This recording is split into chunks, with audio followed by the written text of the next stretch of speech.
तो मैं हूं डीके सर और आप लोग देख रहे हैं डीके सर क्लासेज।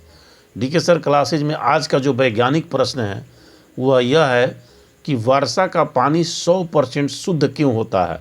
देखिए, बहुत लोग कहते हैं कि वर्षा का पानी जो है सबसे शुद्ध है, यानी प्रकृति में जो भी पानी पाया जाता है उसमें सबसे शुद्ध जो होता है वर्षा का पानी होता है। तो आखिर वर्षा का पानी 100% शुद्ध क्यों होता है। तो देखिए, जब सूरज की किरणें पृथ्वी पर पड़ती है, पृथ्वी के जल वाले क्षेत्रों पर पड़ती है, चाहे वो नदी हो, तालाब हो, समुद्र हो, तो वहाँ से क्या होता है कि जल जो है भाप बन करके ऊपर उड़ता है। अब देखिए, इसमें क्या होता है कि जब भाप बन के जल जाता है तो उसके साथ दूसरे पदार्थ, चाहे वो कोई धातु हो, अधातु हो, या कोई गंदगी हो, या दूसरे खनिज लवण हो, कोई भी दूसरा पदार्थ जो है उस वाष्प के साथ नहीं जाता। सिर्फ और सिर्फ आसमान में कौन जाता है, सिर्फ जल जाता है, H2O।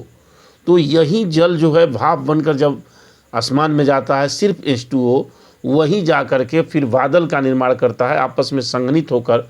जैसा कि आप जानते हैं, जैसे जैसे पृथ्वी से हम लोग ऊपर जाते हैं तापमान कम होते जाता है, तो फिर वही भाप जो है क्या होता है, आपस में संघनित हो जाता है और संघनित होकर बादल का निर्माण करता है। और वही बादल फिर पृथ्वी पर वर्षा के रूप में वो पानी गिराते हैं। तो कहने का मतलब है कि यह जो पानी आता है वो 100% शुद्ध होता है, लेकिन जब वायुमंडल में आता है तो वायुमंडल के कुछ धूल कण या दूसरी गैसों से मिलकर कुछ अशुद्धि हो जाती है, लेकिन फिर भी वो बहुत शुद्ध होता है। धन्यवाद।